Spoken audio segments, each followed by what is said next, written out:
اسماء اسماء، لك وين راحت هي؟ حافظ، لك يا حافظ الزفت.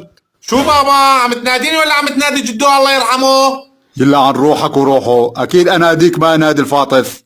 نص الحلو وينه؟ راحت تتسوق، تركت لك صحن ملوخيه. ملوخية؟ يا سلام، طالما هي بالسوق خبر الزبلة 20 كلسون تحسبا للترحيل.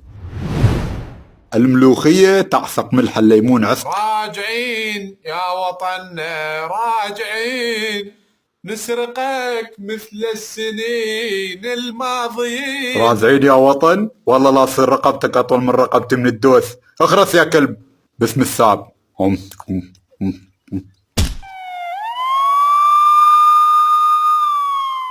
ابيض بابيض، اين انا؟ هل انا في الجنة؟ ولا أي جنة يا أخي، ترى أنت بشار الأسد. نعم، لقد نسيت. طمنا عن وضع البابا دكتور. صاير معاه تسمم.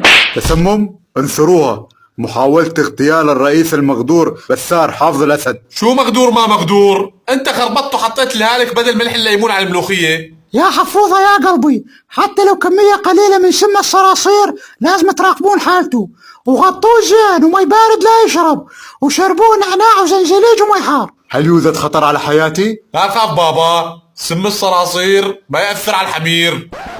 هذا صقرتك يا ابو رقيبة، والله ونعم الابن ونعم الاب.